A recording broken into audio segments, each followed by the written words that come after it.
On this episode, we're joined by the extraordinary Jonathan Saraga, an internationally acclaimed trumpeter, flugelhornist, composer, arranger, and educator. With a doctorate of musical arts and over 30 accolades to his name, his career spans more than 25 years of performing, recording, and teaching across the globe.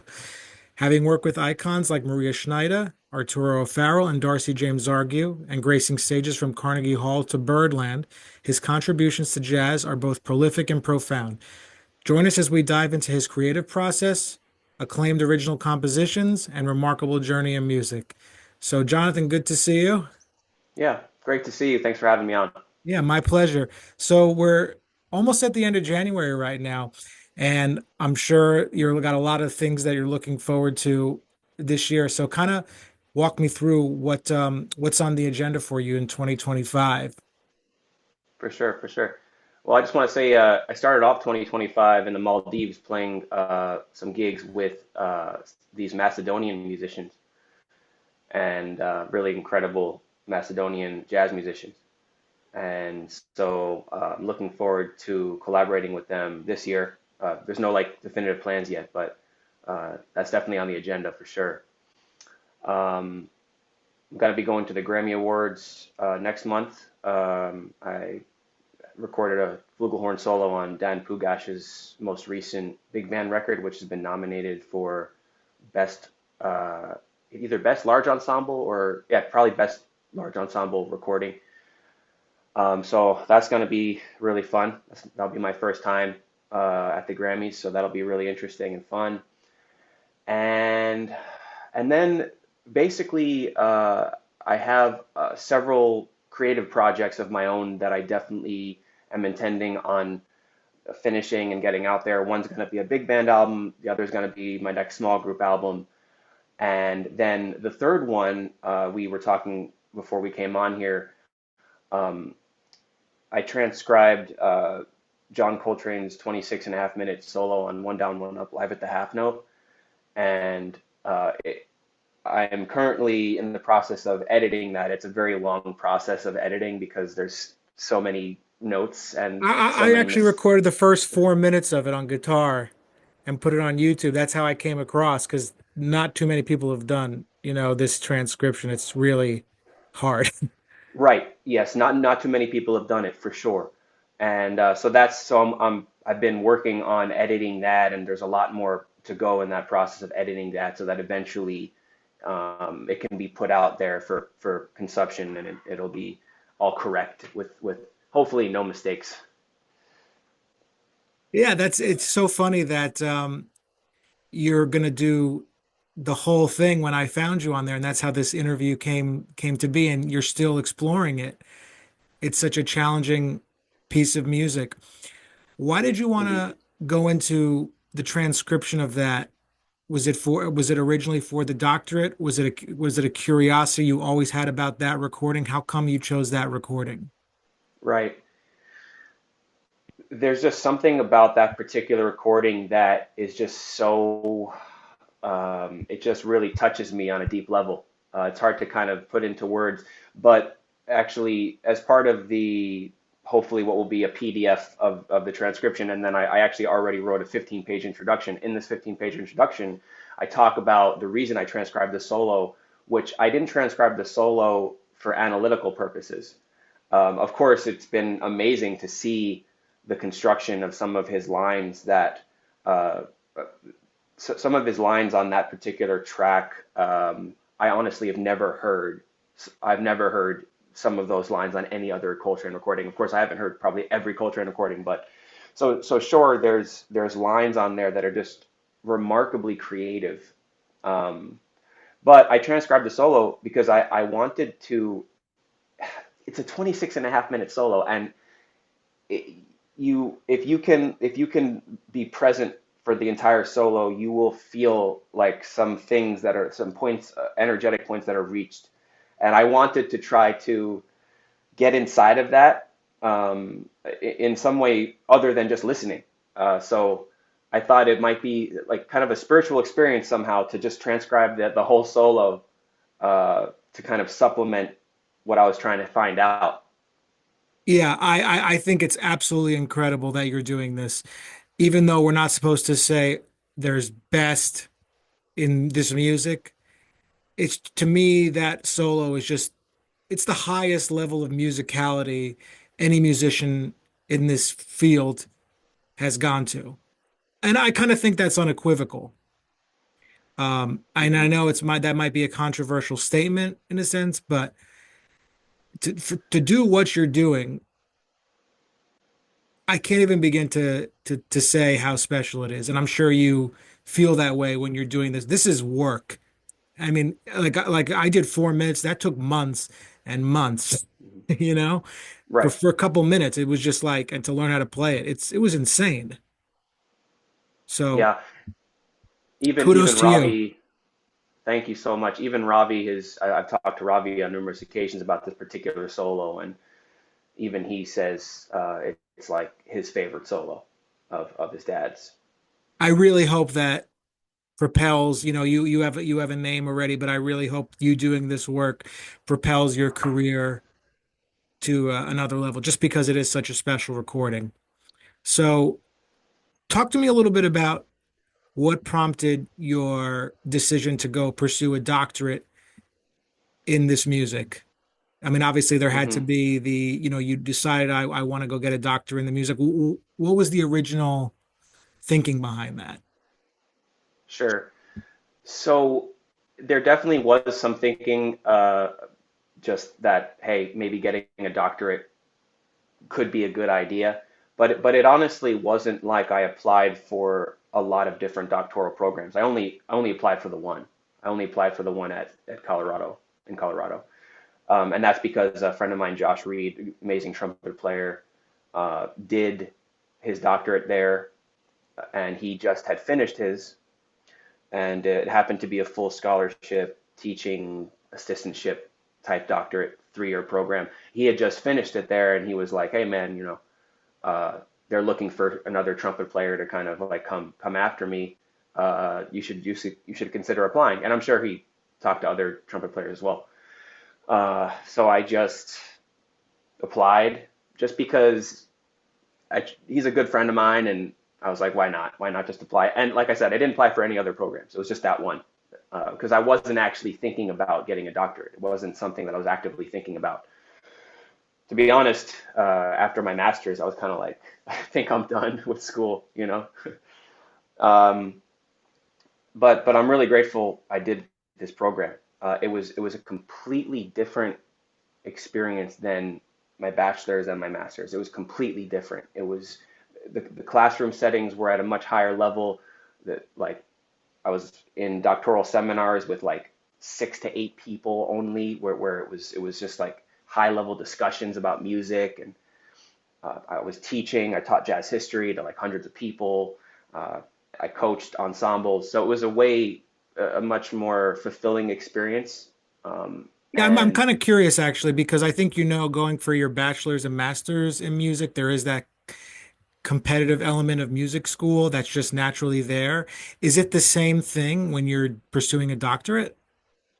It's really not. It's really not. I mean, of course, there's different programs that are structured differently, but with my program, there's several doctoral students, and we're all kind of like, we're working together. We're coaching the undergraduates, we're teaching undergraduates, and we are very much like kind of looked at in a different light than I suppose, especially when you're getting your bachelor's, how just a huge pool of guys and girls that are all just like, you know, just kind of there. But this is a little bit different. You feel a little bit more important, I guess. You have more responsibility. You definitely have more responsibility. You represent the program on a different level. So when did that finish up exactly? That finished in 2019. Okay, so 2019. So we're going on 5 years since Hmm. you've gotten your doctorate. Have there been opportunities that have risen from having that sort of under your belt? And it's challenging, I know. I'm sure it is, and it's quite an accomplishment, but have there been certain things in particular that have come just from that, you think? Well, I think that certain teaching opportunities have come as a result of that having that degree that it's been helpful. It's been helpful. I The can't teaching say that it's opportunities. yeah, teaching opportunities. Teaching opportunities. A doctorate degree doesn't really affect your playing opportunities. It's just that's not really. I mean, it can maybe if someone is like, oh wow, you got a doctorate, maybe what projects did you do? What, did you do? What, maybe you wrote music, which I did. I wrote music, so during the doctorate, so then I could utilize that. But I'm not. But like the jazz gallery isn't going to give me a gig because I have a doctorate. Sure. So what sparked your interest in improvisational music? Was there a certain recording you heard? Like everyone kind of has to have, that moment. So, talk to me a little bit Yes, about what got you interested. definitely. There was for sure that moment. It's when I heard Clifford Brown with strings, which was literally the first real jazz recording that I had ever heard. Before that, my mom especially, but also my dad, my dad was into doo-wop and swing, big band swing to an extent. My mom was into big band, Glenn Miller, that style, more of that style. So I was immersed with like Glenn Miller, the sound of like Glenn Miller Orchestra for some time, but nothing really more creative than that, I guess you could say. Nothing where it's like here's a soloist, especially on trumpet, which is the instrument that I was playing. So at the time, my mom was in Tower Records in Manhattan, which obviously no longer exists, but uh, there was Clifford Brown with strings, like just like apparently there was just a whole bunch of them just alone, just Clifford Brown with strings. And so she picked it up, and man, I mean, I'm so thankful and grateful that that was the first real trumpet player sound that I heard. Can you believe age 25? That No, was the age I think he died, right? 26. 26. Yeah, Can you imagine what he would have done? You I think? think about it all the time. Every time I listen to him, I think about that because you Yeah. can hear, especially I've been listening a lot to live at Birdland a lot lately, and there's certain moments in his playing on that where it's just like whoa, like man, this guy, his ears and his sense of melodicism, it's just like unbelievable. Yeah, when I was doing my bachelor's, I did like the transcription of Joy Spring, and even when you saw like how beautiful that translated to the guitar, it was just something so melodic and lyrical about those lines. It wasn't, it's almost like everything, it was something beautiful about it. 100%. So, it was that, that special recording that got you interested. Um, when did you go to your first time seeing the music being played on the bandstand? Do you remember the first jazz concert you went to? Wow, that's a good question. Hmm. Well, I went to LaGuardia High School, and having gone to LaGuardia, that we had a lot of opportunities to perform outside of school. And so I would say that I definitely saw certain artists perform. Maybe they performed as part of a concert with us or before we played. John Faddis, I remember definitely seeing John Faddis play very early on, which was pretty wild to see a trumpet player that's completely in a league of his own in my early stages of learning how to play that instrument. Trying to think of Like you weren't some aware of some more. his career specifically the first time you had heard him in a sense. No, no, definitely not. Definitely not. Um, I might have to take a little bit of time to think on that. If it co- Beyond no, if it beyond comes him. to you, if it comes to you, let me know. Um, Yeah, but these are very important names. It wasn't like you just went to a restaurant, heard some people playing. That's certainly a prolific name in the music.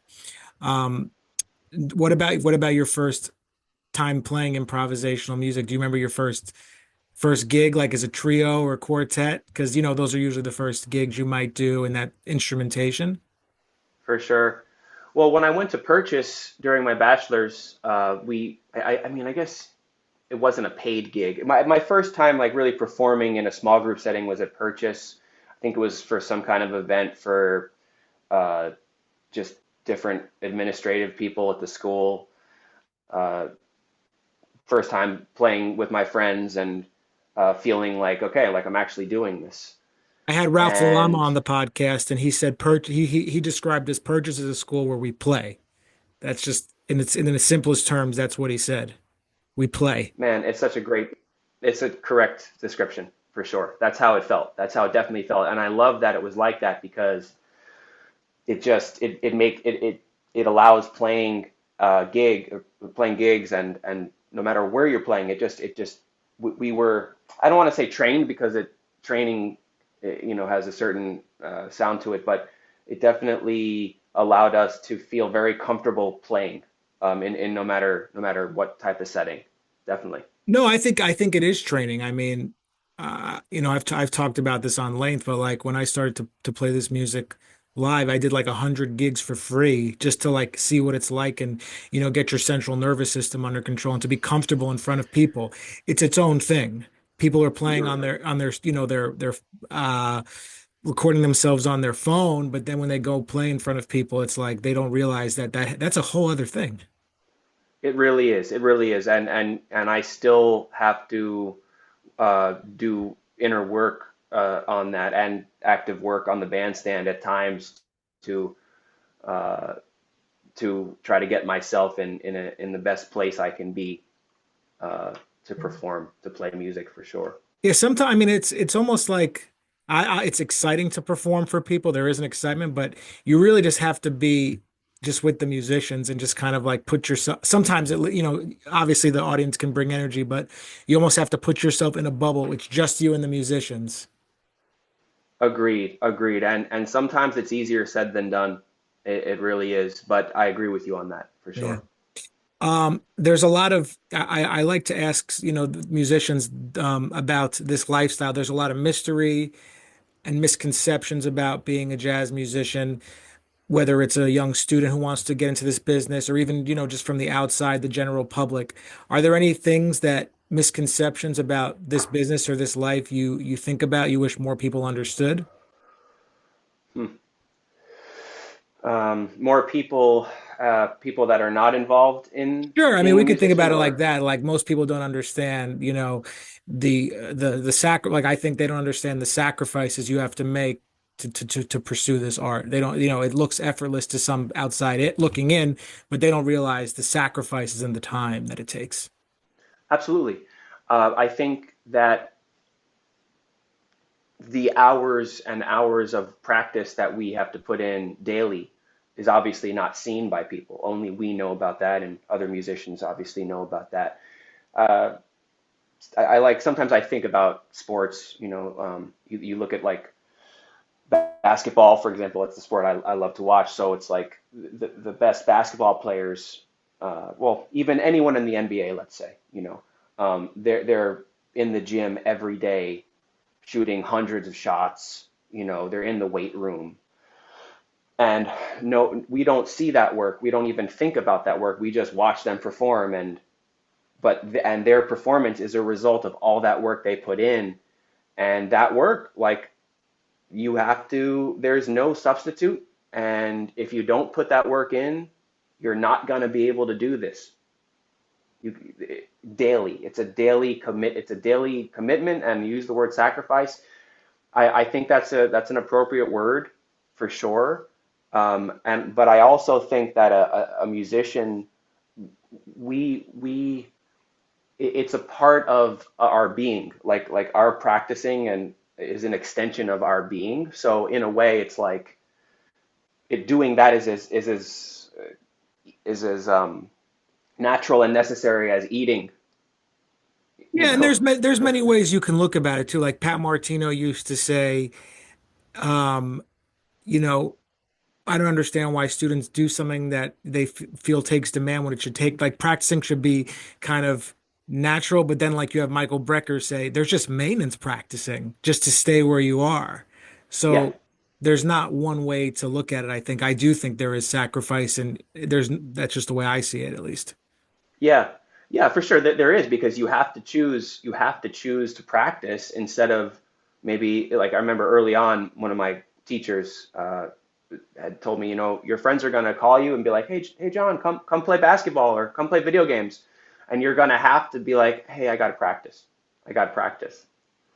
That's yeah, That's it's what it is, or it's just what it is. You know that, and especially it's so important when you're in school, like when you have that opportunity, that when a lot of the practicing can go on when I always tell people like I did more partying like the the first like week after graduating college than I did my whole 4 years of college because but that was just me at least, but there mm. is practicing is super important. Do you think at this point is a lot of the practicing focused around that John Coltrane uh, transcription you're working on, or is it because I would imagine that takes up so much of your time. Well, the transcription. I mean, I don't know if I'm trying to play that whole solo.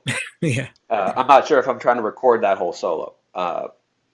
So my practicing, you brought up Brecker talking about maintenance. As a trumpet player, that comes first. Maintenance comes first. Every day you have to you have to do things on the trumpet which will enable you to be able to play music at the highest level that you want to. And that's my priority every day. And then once I feel that that's at a level where that I'm okay with, then I'll move on to whatever else. The Coltrane transcription, like I said, it's more, that now is in the stages of editing, and it's more like an on paper type thing. I think that I will record some of it at some point. I have some other transcriptions, some shorter transcriptions of some other players that I want to record as well and get those on the website as well. Yeah. When I did the first 4 minutes of it, it wasn't like it wasn't an enjoyable thing. It was more like a challenge to see if I could do it, and it was Yeah, like I messed up like a couple of notes, but it was so hard. yeah. It was I've insane. recorded. I actually have on my YouTube channel. I do have. I think I recorded the first 8 choruses, so I'm not It's counting around, the. yeah, I think it's around the first, for the one where you're like kind of at an angle almost, like you see Yeah, like the trumpet. Yeah, that's the one I saw, you know. yeah, and it's interesting.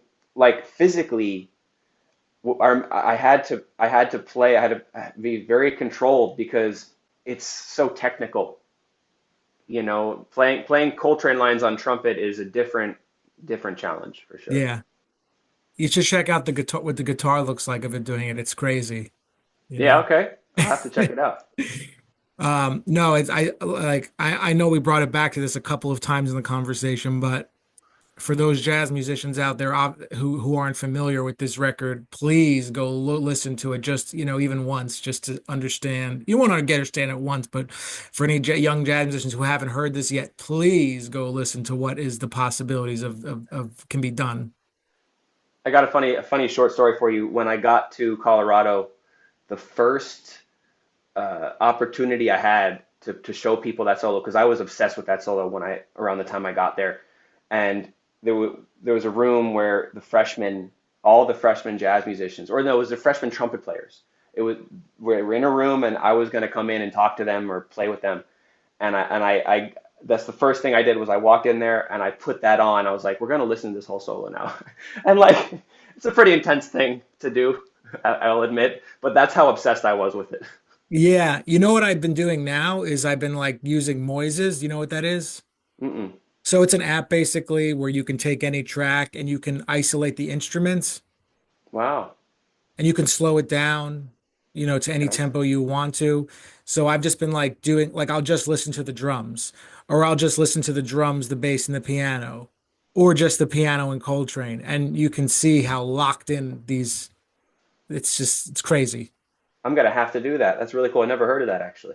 Yeah, just listening to the drums sounds really interesting. So I'm really happy you're doing it. It needs to be done for people to understand the technical, you know, what this person, what John Coltrane did. It's just people need to understand. So it's good that like thank you for doing that. So where can everybody find your social media and website and all that? Can you share with us? Yeah, the website is jonathansaraga.com. That's probably the easiest place you navigate there, and everything else that you could think of is there. Yeah. Well, thanks so much. I really appreciate it. Oh man, it's great to be here. Great to talk to you. Thanks for having me on.